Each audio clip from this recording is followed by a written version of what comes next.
तरफ सरकार करोड़ों रुपए खर्च कर स्मार्ट क्लास, डिजिटल एजुकेशन और नई शिक्षा नीति की बातें करती है, लेकिन रांची के सिल्ली में सरकारी शिक्षा व्यवस्था की ऐसी तस्वीर सामने आई है जो इन सभी दावों की पोल खोल देती है।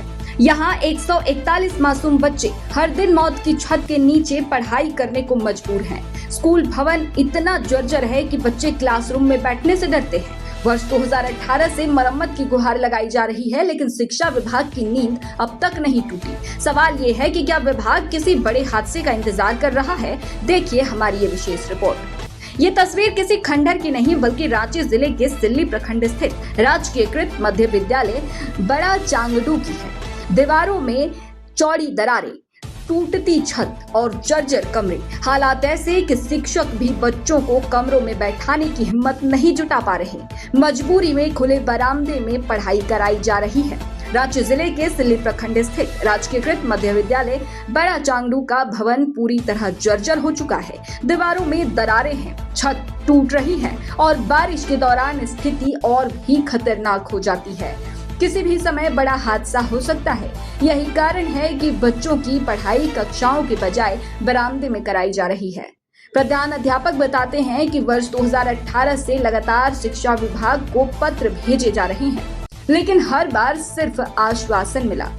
8 साल गुजर गए, लेकिन भवन आज भी मौत बनकर बच्चों के सिर पर लटक रहा है। विद्यालय में करीब 141 छात्र छात्राएं नामांकित हैं। स्कूल प्रबंधन का कहना है कि वर्ष 2018 से लगातार शिक्षा विभाग को भवन की मरम्मत के लिए पत्र भेजे जा रहे हैं, लेकिन अब तक कोई ठोस कार्रवाई नहीं हुई। शिक्षक और बच्चे हर दिन डर के माहौल में पढ़ाई करने को मजबूर हैं। इस तरह का जर्जर स्थिति है, कब से है और विभाग को इसकी जानकारी है कि नहीं?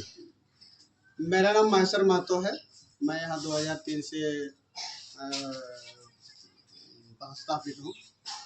स्कूल तो बहुत दिनों से जर्जर है, लेकिन 2003 से 2026 तक आते आते विद्यालय का स्थिति बहुत ही दयनीय स्थिति है। फिर भी हमने बहुत प्रयास किया, मेरे पूर्व प्रभारी भी बहुत प्रयास किए। हम 2018 से भी विभाग को आवेदन दिया है, विधायक जी को भी ग्रामीण की तरफ से जनता दरबार के में दिया गया है, लेकिन विभाग से केवल आश्वासन मिला कि भाई हम लोग बढ़ा दिए हैं। जेई साहब से भी संपर्क किए हैं, बोले कि 6 कमरा का हमने एस्टीमेट बनाया है, उसका स्वीकृति मिलने के तुरंत बाद ही विद्यालय को बनाया जाएगा। लेकिन उसके पूर्व जो है बच्चे को पढ़ाई करने में बहुत दिक्कत हो रही है, हम लोग को भी शिक्षा देने में दिक्कत हो रही है। यहाँ बरसात के दिनों में कभी भी ये विद्यालय का छत गिर सकता है, और गिरा भी है उसको हम लोग नज़र से थोड़ा सा देखते हैं। उसको जो उसका प्लस्तर होता है उसको थोड़ा बहुत हम लोग अपने स्तर से भी उसको गिरा देते हैं, ताकि बच्चे का घटना नहीं हो। और सभी कोई उसमें परेशान है हम लोग, और काफ़ी पढ़ाई में भी दिक्कत होती है। और आशा करते हैं विभाग से जो आवेदन दिए हैं, और अभी जो मैं मीडिया कर्मी को हम बहुत आग्रह कर रहे हैं, प्रमुख जी हमारे यहाँ आए हुए हैं, और इस सबसे आशा करते हैं कि विद्यालय बड़ा चांगड़ू में गांव में मध्य विद्यालय बड़ा चांगड़ू, जो कि यहाँ 141 बच्चे नामांकित हैं और बहुत ही अच्छा स्कूल है, और यहाँ पुराना स्कूल भी है, इसलिए यहाँ नया भवन बनने का बहुत ज़रूरी है। बस इतना ही। सबसे बड़ी विडंबना ये है कि विद्यालय में स्मार्ट क्लास के लिए टीवी और अन्य संसाधन उपलब्ध हैं, लेकिन जर्जर भवन के कारण उनका उपयोग नहीं हो पा रहा है।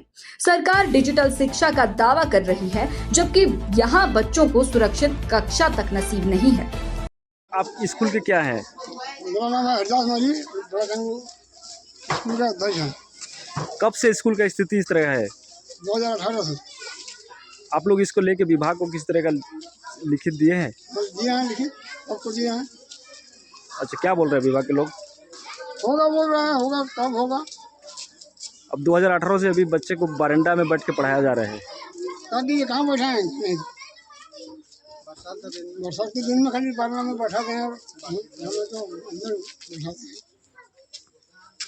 आपके बच्चे भी पढ़ते हैं स्कूल में? हाँ, स्कूल में पढ़ते हैं। क्या आपको डर नहीं लगता है कि बच्चे किस तरह का छत गिर जाए और लगने से क्या कीजिएगा बोलिए? बच्चे घायल हो जाएंगे, कुछ हो जाएंगे? घायल होगा चाहे कुछ भी होगा, तो स्कूल में पढ़ाना तो पड़ेगा। बच्चों की मासूम आवाज भी सिस्टम से सवाल पूछ रही है। वे कहते हैं कि उन्हें कमरे के अंदर बैठने से डर लगता है। कहीं छत गिर गई तो आखिर इन बच्चों का कसूर क्या है? बच्चों का कहना है कि उन्हें कक्षा के अंदर बैठने में डर लगता है, इसलिए बरामदे में पढ़ाई करनी पड़ती है। उनका कहना है कि वे भी दूसरे बच्चों की तरह सुरक्षित माहौल में पढ़ना चाहते हैं। कौन सा स्कूल है ये? कौन क्लास में पढ़ती है? स्कूल के बाहर में बैठ के आप लोग पढ़ाई कर रहे हैं, स्कूल के अंदर क्यों नहीं पढ़ के पढ़ाई करते हैं? आजकल बरसात का मौसम है, इसलिए पानी टपकता है, छत गिरने का भी संभावना है, इसलिए हम लोग डर नहीं लगता है आप लोगों को? डर तो लगता है। डर लगता है। ठीक। कौन क्लास में पढ़ते हैं? स्कूल के आप लोग स्कूल का जो ये है उसके अंदर बैठ के पढ़ रहे हैं आप लोग? अंदर में पानी गिरता है। छत जर्जर है। हाँ, डर नहीं लगता बेटा? डर तो लगता है। लेकिन पढ़ाई करना है ना। स्कूल की बदहाल स्थिति की जानकारी मिलने पर सिल्ली प्रखंड प्रमुख जितेंद्र बड़ाइक विद्यालय पहुंचे। निरीक्षण के दौरान उन्होंने नाराजगी जताते हुए शिक्षा विभाग से तत्काल भवन की मरम्मत कराने या बच्चों को किसी सुरक्षित भवन में स्थानांतरित करने की मांग की।